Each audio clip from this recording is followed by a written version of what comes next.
Maintenant, j'y vais d'un texte que j'ai écrit, un petit texte, probablement mon texte le plus personnel, où je parle des dernières heures de vie de ma mère sur son lit d'hôpital.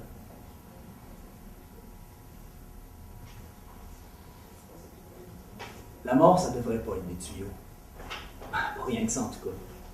Pas juste une odeur de morphine jaune mêlée aux excréments, avec des râles qui te remplissent une chambre d'hôpital bien plus que n'importe lequel des mobiliers. Une chambre où n'importe quel lit, n'importe quel commode a l'air insignifiant et petit dans son immortalité futile de choses pas vivantes pour 2 cents. La mort, je l'aurais voulu belle comme un concept.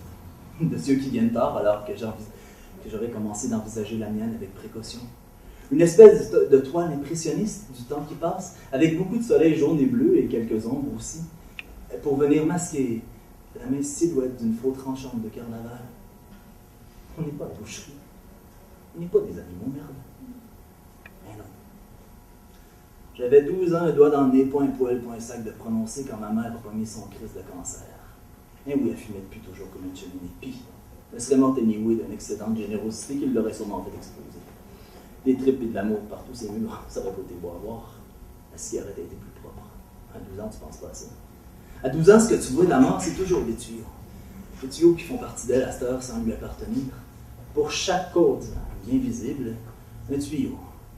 Mais tu comptes pas. En fait, tu regardes même pas parce que tant que tu n'as pas regardé, tu conserves le mince espoir que toute cette saloperie de cancer, de maladie, de mort, puisse demeurer un concept. Mais moi, je n'étais pas grand, fait que j'avais beau me fermer les yeux, tourner le dos, machine à vivre en attendant que ça passe. Et surtout à ma mère, que j'avais jamais appelé autrement que maman. J'avais beau tout faire pour oublier ce que j'étais, quand, tranquillement, pas vite, les poumons se sont remplis d'eau, ben, si une image vaut 1000 mots, un rendement comme ça, tant qu'à lui, en vaut 1000 de ces images-là. Gargouillis de marécage vaseux, comme si c'était la maladie elle-même qui respirait, qui finissait de grignoter le peu qui restait du corps et des fonctions vitales de ma mère. Diane, c'était drôle de dire son nom. Là, je me rends compte que j'ai peut-être l'air un peu lâche, avec pas bien de courage à vous raconter mes peurs, puis comment je voulais pas assister à la mort de celle que j'aimais le plus au monde. Mais en mars 1991, que ce soit dans le corridor, à son chevet, branché de partout, à la gorge, au ventre, sur les bras, avec de l'oxygène en permanence, il n'y a personne qui se sentait Superman. Ce soir-là, personne n'aurait pu sauver personne. Les souliers de tout le monde sont devenus trop grands. Donc personne ne se regardait non plus. Hein. Surtout pas la malade, où elle faisait semblant, souriant jaune de peur et de maladie. Même les plus toughs, ceux qui ont pourtant vu d'autres, ne filaient pas comme il aurait dû filer. Ce soir-là, il y avait juste le cancer pour faire la fête. Oh, lui, c'est pas de grande style. Perdez pas une seconde pour rire de nos têtes de compitoyables. Vous avez vu ça? Le poil de cheveux sur le caillou. Passer de 160 à 80 livres en 3 mois. Vous trouvez pas ça drôle? De brailler une shot, la Diane. La gueule de cancer. Quelques-uns se comptaient à leur propre joke pour plus entendre celle de l'autre. Connaissez-vous celle du juif polonais dont la famille a été fusillée? Ou bien mieux que ça, celle du Boeing 747 qui s'est crashé sur Los Angeles avec 300 personnes à son bord? C'était pas ses cuisses. On avait mal au ventre à force de pas rire. As-tu vu ta tante?